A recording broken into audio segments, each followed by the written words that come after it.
Hello friends, e-PG study के YouTube channel में आपका स्वागत है। आज हम बात करेंगे मांग का सिद्धांत यानी कि थ्योरी ऑफ डिमांड के बारे में और जानेंगे कि ये क्या है, इसके अंदर किस किस चीज़ों को लिया जाता है, कि लॉ ऑफ डिमांड क्या है, इनका वक्र क्या है, इनका फलन क्या है, इनके निर्धारित तत्व क्या है, मांग की मात्रा में परिवर्तन, मांग में परिवर्तन और कौन कौन सी वस्तुओं का वर्गीकरण मांग के अंतर्गत किया जाता है। तो अगर आपने हमारे चैनल को सब्सक्राइब नहीं किया है तो सब्सक्राइब कर लीजिए, बेल आइकन की घंटी को दबा दीजिए ताकि हमारी हर वीडियो की नोटिफिकेशन आपको मिलती रहे। आम बोलचाल की भाषा में इच्छा और आवश्यकता तथा मांग शब्दों का एक ही अर्थ में प्रयोग किया जाता है। यानी कि मांग की जो धारणा है उसके अंदर क्या है कि हम इच्छा, आवश्यकता और मांग तीनों शब्द का एक ही अर्थ में प्रयोग करते हैं, परंतु ऐसा नहीं है। अर्थशास्त्र में ये तीनों शब्द अलग अलग तरीके से यूज होते हैं और इनके अलग अलग अर्थ होते हैं। मान लीजिए आपकी रंगीन टीवी लेने की इच्छा है, परंतु आपके पास पर्याप्त धन नहीं है, तो यह इच्छा आर्थिक दृष्टि से केवल इच्छा ही है और मांग नहीं है। परंतु यदि आपके पास धन है पर आप उस धन से टीवी खरीदने पर खर्च करना नहीं चाहते, केवल इच्छा करना चाहते हैं, तो ये खाली आवश्यकता है, मांग नहीं है। यदि इच्छा उसी स्थिति में मांग का रूप धारण कर लेती है जिस जिस स्थिति में आप रंगीन टीवी खरीदने के लिए तैयार है, इस बात का स्पष्टीकरण आवश्यक है कि एक निश्चित कीमत और निश्चित समय के संबंध में ही मांग का उल्लेख किया जाना चाहिए। अर्थशास्त्री किसी वस्तु की मांगी गई मात्रा तथा मांग की संबंधी धारणाओं में अंतर करते हैं। यानी कि आपकी इच्छा भी होनी चाहिए, आपकी आवश्यकता भी होनी चाहिए और आपके पास उसको खरीदने का धन भी होना चाहिए, तभी हम किसी वस्तु की मांग करते हैं। अगर हम खाली इच्छा करते हैं तो वो हमारी इच्छा है और हमारे पास धन भी है, परंतु हम उसको खरीदना नहीं चाहते तो हमारी आवश्यकता है। इसीलिए अगर ये तीनों चीज़ें हमारे पास है तो हम उस वस्तु की मांग कर रहे हैं। इसके बाद देखेंगे किसी वस्तु की मांग व मांगी गई मात्रा। अन्य बातें समान रहने पर किसी वस्तु की एक निश्चित कीमत पर एक उपभोक्ता उसकी जितनी मात्रा खरीदने का इच्छुक योग्य होता है उसे मांगी गई मात्रा कहा जाता है। यानी कि एक निश्चित कीमत, मान लो कोई पर्टिकुलर प्राइस है, उस पर उपभोक्ता किसी वस्तु की जितनी भी मात्रा खरीदने के लिए इच्छुक है और योग्य है। यहाँ इच्छुक और योग्य का मतलब है आपकी इच्छा भी है और आपके पास पैसे भी हैं, तो उसे मांगी गई मात्रा है। मान लीजिए आपके पास 100 रुपये और 10 रुपये की एक आइसक्रीम है, तो आप 10 आइसक्रीम खरीदना चाहते हैं और आपके पास पैसे भी योग्य है, तो आप क्या है, मांगी गई मात्रा कहलाएगी। तो मांग किसी पदार्थ या वस्तु की वे मात्राएं हैं जो अन्य तत्वों के समान रहने पर एक उपभोक्ता समय के एक निश्चित अवधि में विभिन्न कीमतों पर खरीदने के इच्छुक तथा योग्य होते हैं। यानी कि मांग है किसी पदार्थ की, तो वस्तु की वे मात्राएं होती है जो अन्य बातें समान रहने पर एक उपभोक्ता समय के एक निश्चित यानी कि एक पर्टिकुलर टाइम होना चाहिए, उसके अकॉर्डिंग ही विभिन्न कीमतों पर खरीदने के इच्छुक योग्य होते हैं। आप देखेंगे मांग और मांगी गई मात्रा क्या होती है। देखो, मांग शब्द से अभिप्राय है एक वस्तु की विभिन्न मात्राओं को प्रकट करने वाली उस संपूर्ण मांग अनुसूची से है जो कोई उपभोक्ता विभिन्न संभव कीमतों पर खरीदने के लिए तैयार होता है। जबकि मांगी गई मात्रा से अभिप्राय उस विशेष मात्रा से है जो एक विशेष कीमत पर खरीदी जाती है। यानी कि मांग का तो मतलब है कि हम खरीदना चाहते हैं उसको, विभिन्न मात्राओं को, ठीक है, और वो एक अनुसूची से हमें दिखाता है और वो उपभोक्ता उसको खरीदने के लिए तैयार होता है। लेकिन जो मांगी गई मात्रा है यानी कि वो एक निश्चित कीमत पर, विशेष कीमत पर वो खरीदने के लिए तैयार होता है। अब देखेंगे मांग की परिभाषा। फर्गूसन के अनुसार मांग किसी वस्तु की वे मात्राएं हैं जिन्हें एक उपभोक्ता अन्य बातें समान देने पर प्रत्येक संभव कीमत पर एक निश्चित समय में खरीदने के इच्छुक तथा योग्य होते हैं। यानी कि मांग किसी वस्तु की वे मात्राएं हैं जिन्हें एक उपभोक्ता अन्य बातें समान रहने पर प्रत्येक संभव कीमत पर एक निश्चित समय में खरीदने के लिए इच्छुक तथा योग्य होता है। यानी कि जो भी हमारी अन्य बातें समान रहती है उसके बाद प्रत्येक संभव कीमत यानी कि जितनी भी कीमत है उसके ऊपर एक निश्चित, एक पर्टिकुलर टाइम में उपभोक्ता उसको खरीदने का इच्छुक भी है और साथ साथ उसका वो योग्य भी है, तभी हम मांग कहेंगे। अगर बाई चांस अगर उसके पास पैसे नहीं है, वो इच्छा कर रहा है, तो खाली डिजायर होगी, और अगर उसके पास पैसे हैं बट वो उसको खर्च करना नहीं चाहता है तो खाली आवश्यकता होंगी। अब देखेंगे मांग व अनुसूची। वह तालिका जिसमें कीमत तथा खरीदी गई मात्रा के संबंध को प्रकट किया जाता है मांग अनुसूची कहलाती है। यानी कि किसी निश्चित समय पर वह तालिका जिसमें खरीदी गई मात्रा के संबंध को प्रकट किया गया है मांग अनुसूची कहलाती है। अब ये दो प्रकार की होती है, इसके अंदर होता है एक व्यक्तिगत मांग अनुसूची और एक बाजार मांग अनुसूची। तो आइए देखते हैं पहले व्यक्तिगत मांग अनुसूची। किसी निश्चित समय में एक व्यक्ति किसी वस्तु की विभिन्न कीमतों पर उसकी जितनी मात्रा की मांग करेगा वो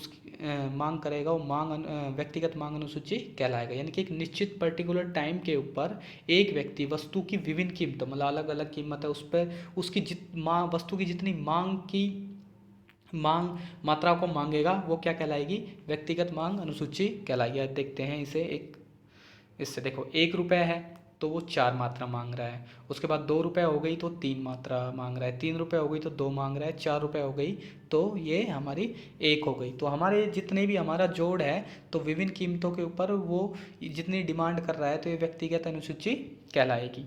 इसके बाद है हमारी बाजार मांग अनुसूची। तो अब देखेंगे बाजार मांग अनुसूची की परिभाषा किसी वस्तु की उन मात्राओं के रूप में दी जाती है जो सभी वस्तु के सभी उपभोक्ता किसी निश्चित संभव कीमतों पर खरीदेंगे। यानी कहने का मतलब है इसके अंदर एक उपभोक्ता नहीं, मतलब कि जितने भी बाजार के अंदर उपभोक्ता है सबको ले लिया जाता है और एक निश्चित समय पर जितनी भी संभव कीमतें हैं उनके अनुसार खरीदेंगे। अब देखते हैं इसको भी एक टेबल से। तो देखेंगे आइसक्रीम की कीमत है 1 2 3 4, ठीक है। तो ए ने मांग की 1 पे 4, 2 पे 3, 3 पे 2, 4 पे 1 और बी ने 5 4 3 2। तो हम इनको जोड़ देंगे तो पहले 9 हो गई, 7 हो गई, 5 हो गई, 3 हो गई। तो ये हमारी क्या कहलाएगी, मांग अनुसूची, बाजार मांग अनुसूची कहलाएगी। ठीक है। बाजार मांग अनुसूची किसी वस्तु की उन विभिन्न मात्राओं को दिखाती है जिन्हें बाजार से सभी उपभोक्ता एक निश्चित समय पर विभिन्न कीमतों पर खरीदने के लिए तैयार होते हैं। यानी कि एक पर्टिकुलर टाइम पर जो डिफरेंट प्राइस है उस पर खरीदने के लिए उपभोक्ता तैयार होते हैं। आप देखते हैं इसके बाद व्यक्तिगत मांग वक्र। तो अब देखेंगे कि भाई स्टार्टिंग में देखा था 4 रुपये प्राइस है तो हम एक ले रहे हैं, ठीक है। जैसे हमारे 3 रुपये प्राइस है तो हम 2 आइसक्रीम खरीद रहे हैं। नीचे आइसक्रीम ले लेते हैं, ऊपर प्राइस ले लेते हैं नीचे, ठीक है। यहाँ पे कीमत हो गई वाई एक्सिस पे, एक्स एक्सिस पे हम ले लेंगे क्वांटिटी यानी कि मात्रा है किसी वस्तु की, ठीक है। तो अब देखेंगे 4 रुपये कीमत है तो वो 1 खरीदेगा, 3 रुपये कीमत है तो 2 खरीदेगा, 2 रुपये कीमत है तो 3 खरीदेगा और 1 रुपये तो 4 खरीदेगा। तो ये हमारा क्या हो जाएगा, डिमांड वक्र हो जाएगा इंडिविजुअल पर्सन का, यानी कि एक व्यक्ति का। इसके बाद देखेंगे बाजार मांग वक्र। अब देखेंगे तीनों में दिखा रखा है, पहले ए का दिखा रखा है, फिर बी का दिखा रखा है, तीनों को जोड़ के मार्केट प्राइस को दिखा रखा है, ठीक है। तो इन पे वाई एक्सिस पे प्राइस ले रखा है और एक्स एक्सिस के ऊपर आइसक्रीम या क्वांटिटी ले रखी है। तो पहले वो 4 रुपये थी तो दोनों मिलके 3 खरीदेंगे, फिर 3 हो गई तो दोनों मिलके 5 खरीदेंगे, 2 कीमत हो गई तो 7 खरीदेंगे और 1 कीमत है तो 9 खरीदेंगे, ठीक है जी। इसके बाद देखेंगे बाजार मांग या निर्धारक तत्व, यानी मांग के निर्धारक तत्व।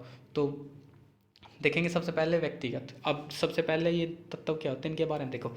मांग फलन किसी वस्तु की मांग व विभिन्न निर्धारित तत्वों के संबंध प्रकट करता है, यानी कि इनके बीच संबंध रिलेशनशिप बताता है।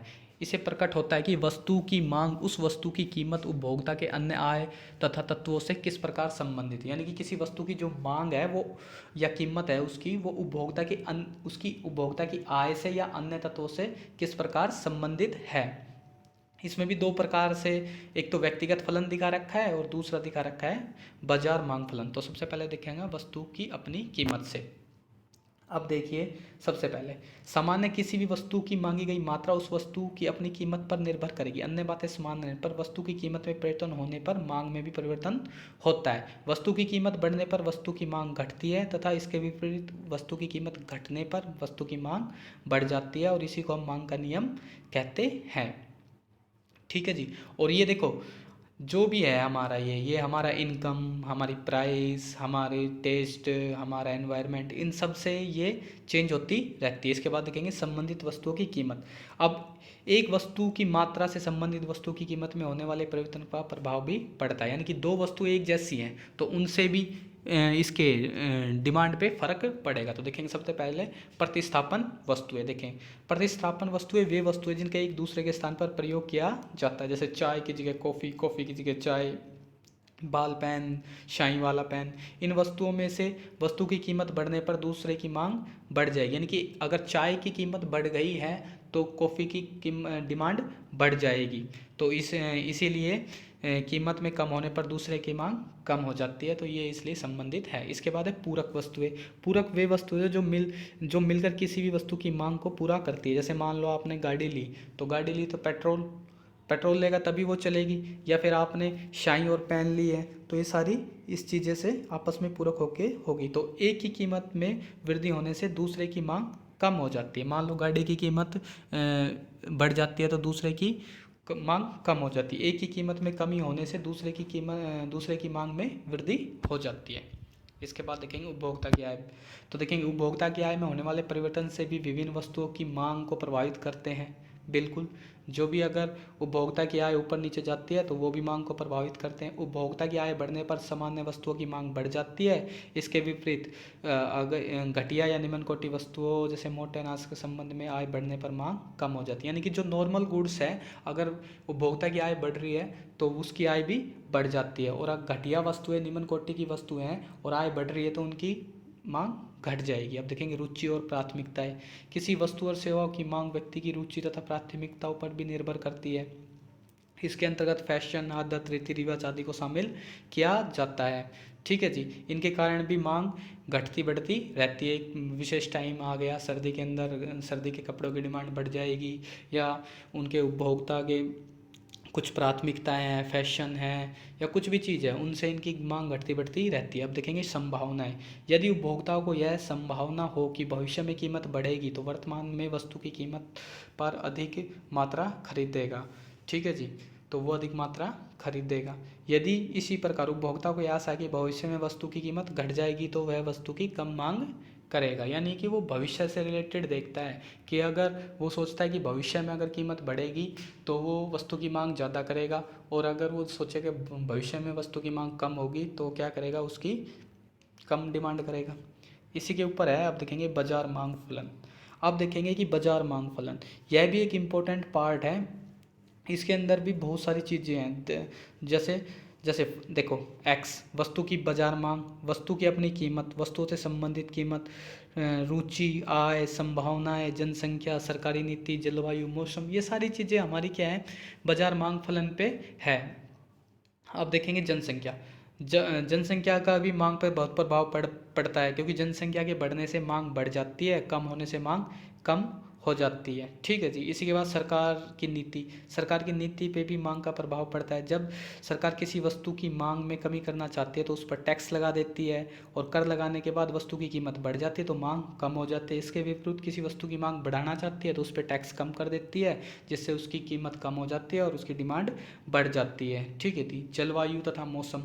आप देखेंगे मांग तथा जलवायु, मौसम का भी प्रभाव पड़ता है। ठंडी जलवायु वाले स्थानों में ऊनी कपड़ों की मांग अधिक हो जाती है, गर्मी के दिनों में बर्फ़ की मांग अधिक हो जाती है, किंतु सर्दी में बर्फ़ की मांग कम हो जाती है। आय का वितरण, बिल्कुल, बाजार मांग पर समाज में आय के वितरण का भी प्रभाव पड़ता है। यदि आय का वितरण समान रूप से होता है तो मांग अधिक होती है। इसके विपरीत यदि आय का असमान वितरण होता है तो डिमांड वो क्या है, कम हो जाती है। ठीक है। अब देखेंगे मांग, वस्तु की मांग क्यों की जाती है। देखो, हम वस्तु और सेवाओं की मांग इसलिए करते हैं क्योंकि हमारी आवश्यकताओं को संतुष्टि करने की क्षमता होती है। मानवीय आवश्यकताओं को संतुष्ट करने की क्षमता उपयोगिता कहलाती है, जैसा मेरे पिछले वीडियो में मैंने बताया था आपसे। अतः हम कह सकते हैं कि वस्तुओं की मांग इसलिए होती है क्योंकि उनकी उपयोगिता वास्तव में वस्तु का उत्पादन, उपयोगिता के सर्जन को दर्शाता है। अब आ रहा है वेरी इंपॉर्टेंट।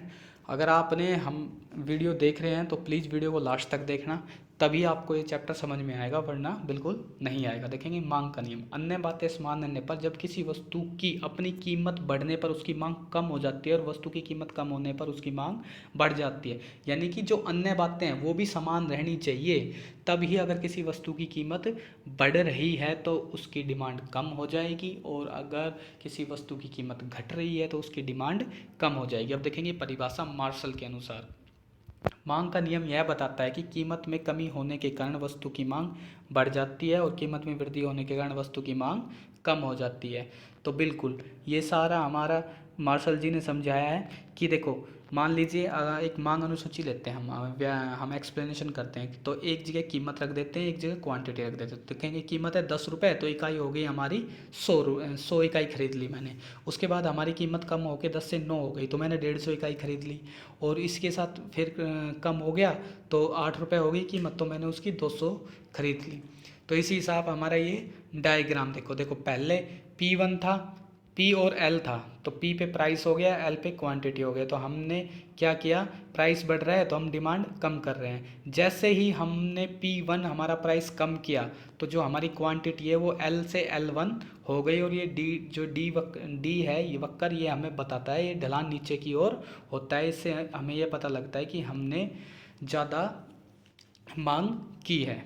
अब देखेंगे इसकी मान्यता है। तो जो लॉ ऑफ डिमांड है ये किस पर आधारित है। अब देखो सर, मांग का नियम तभी लागू होता है जब अन्य बातें समान हो। इस अभिप्राय यह है कि मांग को प्रभावित करने वाले कीमत के अतिरिक्त अन्य तत्वों को हमें क्या करता है, शिथिल मान लिया जाता है। इस नियम की मान्यता कहा जा सकता है कि नियम केवल साधारण वस्तुओं पर लागू होता है, ग्रिफिन वस्तुओं पर लागू नहीं होता। यानी कि जो भी प्राइस के अलावा, यानी कि जो कीमत के अलावा अन्य जो तत्व है जो मांग को प्रभावित करते हैं, हम उनको स्थिर मान लेते हैं, तभी ये हमारा लॉ ऑफ डिमांड यूज होता है। तो अब देखेंगे सबसे पहले उपभोक्ता की आय में कोई परिवर्तन नहीं होना चाहिए। बिल्कुल, अगर उपभोक्ता की आय में परिवर्तन होगा तो वो डिमांड घटती बढ़ती रहेगी। उपभोक्ता की रुचि प्राथमिकता में परिवर्तन नहीं होना चाहिए। बिल्कुल, तब भी अगर उनकी रुचि या उनकी प्राथमिकताओं में अगर चेंज होता है तो भी हमारी जो मांग है वो भी घटती बढ़ती रहती है। संबंधित वस्तुओं की कीमत में परिवर्तन पे ये परिवर्तन भी नहीं होना चाहिए, वरना इनसे भी हमारी क्या है कि डिमांड घटती बढ़ती रहेगी। वस्तु की कीमत में भविष्य और अधिक परिवर्तन की संभावना नहीं होनी चाहिए। बिल्कुल, अगर भविष्य में मैंने आपको बताया तो भविष्य में कीमत बढ़ने के आसार है तो वो ज़्यादा डिमांड करेगा, और कम होने का है तो वो कम करेगा। अब देखते हैं एक वेरी इंपॉर्टेंट क्वेश्चन जो हमारा +2 BCom या मतलब कि हायर एजुकेशन तक ये क्वेश्चन पूछा जाता है कि जब किसी कीमत गिरती है तो एक वस्तु को अधिक क्यों खरीदा जाता है, या मांग वक्र ढलात्मक क्यों होता है। तो आइए देखते हैं। सबसे पहले देखेंगे कीमत के कम होने पर अधिक वस्तु खरीदी जाती है, इसलिए वस्तु की कीमत तथा मांग की मात्रा में विपरीत संबंध होता है। यानी कि इन्वर्स रिलेशनशिप होता है इन दोनों के अंदर, वस्तु की कीमत में और उसकी मांग में। ठीक है, अब सबसे पहले इसका इम्पोर्टेंट एक देखते हैं। ठीक है, तो सबसे पहले घटती सीमांत उपयोगिता का नियम देखो। इस नियम के अनुसार जैसे जैसे किसी वस्तु की इकाइयाँ अधिक खरीदी जाती है उसकी सीमांत उपयोगिता कम होती जाती है। मैंने इस पर वीडियो बना रखा है, पीछे आप हमारी वीडियो देख सकते हैं। ऐसे उपभोक्ता को अधिकतम संतुष्टि तब प्राप्त होती है जब किसी वस्तु की उपयोगिता कीमत उसकी सीमांत उपयोगिता के बराबर होती है। यानी कि अधिकतम संतुष्टि तब प्राप्त होगी किसी उपभोक्ता को जब किसी वस्तु की उपयोगिता कीमत उसके सीमांत उपयोगिता के बराबर होगी। यानी कि प्रत्येक वस्तु की मात्रा अधिक खरीदने से उसकी सीमांत उपयोगिता कम हो जाती है। बिल्कुल, अगर आपके पास कोई वस्तु ज़्यादा से ज़्यादा है तो आपकी सीमांत उपयोगिता बिल्कुल कम हो जाती है, आप उसको कम खरीदना कर दोगे। इसलिए उपभोक्ता उस वस्तु की अधिक मात्रा तभी खरीदेगा जब उसकी उपयोगिता कीमत कम होकर सीमांत उपयोगिता के बराबर हो जाए। ठीक है, इसके बाद है आय प्रभाव। एक वस्तु की कीमत में परिवर्तन होने के फलस्वरूप खरीदार की वास्तविक आय में परिवर्तन होने के कारण वस्तु की मांगी गई मात्रा में होने वाले परिवर्तन को आय प्रभाव कहा जाता है। ठीक है, अब देखेंगे प्रतिस्थापन प्रभाव। प्रतिस्थापन प्रभाव से अभिप्राय है कि जब एक वस्तु अपनी प्रतिस्थापन वस्तु की तुलना में सस्ती हो जाती है तो दूसरी वस्तु के प्रतिस्थापन किया जाता है। यानी कि जो सब्स्टिट्यूट इफेक्ट है, कोई वस्तु अगर अपनी प्रतिस्थापन वस्तु की तुलना में कम हो जाती है तो उसको ज़्यादा खरीदेंगे, अगर वो महंगी हो जाती है तो दूसरी को ज़्यादा खरीदेंगे। इसी प्रकार उपभोक्ता समूह का आकार। बिल्कुल, जब किसी वस्तु की कीमत कम हो जाती है तब कई दूसरे उपभोक्ता जो पहले उस वस्तु को नहीं खरीद रहे हैं उससे खरीदने लगेंगे। फलस्वरूप वस्तु की मांग बढ़ जाएगी। इसके विपरीत वस्तु की कीमत बढ़ने पर उपभोक्ता उसे खरीदना बंद या कम कर देंगे। फलस्वरूप कीमत बढ़ने पर उसकी मांग कम हो जाएगी। विभिन्न उपयोग। कई वस्तुओं के विभिन्न उपयोग होते हैं। चने का उपयोग मनुष्य के खाने तथा घोड़ों के खाने के लिए किया जाता है। यदि चने की कीमत अधिक हो जाती है तो इसका प्रयोग अधिक महत्वपूर्ण कार्यों में ही किया जाएगा। मनुष्य घोड़ों खाने के लिए किया जाता है। इस प्रकार अगर बढ़ जाएगी तो केवल मनुष्य या वेरी इंपॉर्टेंट चीज़ों के लिए ही किया जाएगा। अब देखेंगे इसके बाद मांग के नियम के अपवाद। अब इसके अपवाद भी हैं। ठीक है, तो प्रतिष्ठा सूचक वस्तुएं, तो ये सारी जो वस्तुएं हैं, अज्ञानता, ग्रिफिन वस्तु, इनके ऊपर लॉ ऑफ डिमांड यूज नहीं होता है। तो आइए देखते हैं। देखो, मांग के कुछ नियम के अपवाद भी। इसका अर्थ है कि कुछ वस्तुओं की कीमत अधिक होने पर उनकी मांग बढ़ जाती है और कीमत कम होने पर उनकी मांग कम हो जाती है। ठीक है, इन वस्तुओं की मांग वक्र डी। ठीक है, तो अब देखते हैं आगे क्या होगा क्या नहीं होगा। देखेंगे प्रतिष्ठा सूचक वस्तुएं। इस अपवाद को सबसे पहले बेवलन ने इसकी व्याख्या की थी। उसके अनुसार जो वस्तु प्रतिशत सूचक वस्तु होते हैं उनकी मांग तभी अधिक होती है जब कीमत अधिक होती है। हीरे, जवाहरात, कीमती कालीन आदि मांग उसी समय अधिक होगी जब उनकी कीमत अधिक होगी। इसका कारण यह है कि कीमती जवाहरातों को उनकी कीमत से अधिक अगर कीमत ज़्यादा होगी तभी ज़्यादा खरीदा जाएगा, अगर उनकी कीमत कम है तो उनको खरीदा नहीं जाएगा। अज्ञानता, कई बार उपभोक्ता अज्ञानता व भ्रम फैलाने के कारण किसी वस्तु की कम कीमत पर उसको कम महत्वपूर्ण समझते हैं और उसकी कम मात्रा खरीदते हैं, परंतु अधिक कीमत होने पर उसकी अधिक मात्रा खरीदने लगते हैं। ग्रिफिन वस्तुएं, अब देखो ग्रिफिन वस्तुएं वे वस्तुएं जिनका कीमत प्रभाव धनात्मक होता है और आय प्रभाव ऋणात्मक होता है। अन्य शब्दों में ग्रिफिन वस्तुएं वे वस्तुएं जिनका कीमत प्रभाव धनात्मक, जैसे इनकी कीमत बढ़ने पर मांग बढ़ती है और कीमत कम होने पर इनकी मांग कम हो जाती है, तो ये हमारा क्या है, ग्रिफिन प्रभाव कहलाता है। इसके बाद देखेंगे मांग की गई मात्रा में परिवर्तन, मांग में परिवर्तन। तो देखेंगे कि किस तरीके से मांग में परिवर्तन या कमी वृद्धि होती है, या उनके किसी आय में वृद्धि होने के कारण उनके कमी हो जाती है, कभी कभी वृद्धि हो जाती है। तो आइए देखते हैं। देखो मांग वक्र संचलन, जब केवल किसी वस्तु की अपनी कीमत वस्तु की अपनी कीमत में परिवर्तन होने पर उसकी मांग में परिवर्तन होता है तो इसे मांग वक्र के विभिन्न बिंदुओं पर प्रकट किया जाता है। इसे मांग वक्र पर संचालन या वस्तु की मांग में परिवर्तन भी कहा जाता है। ठीक है।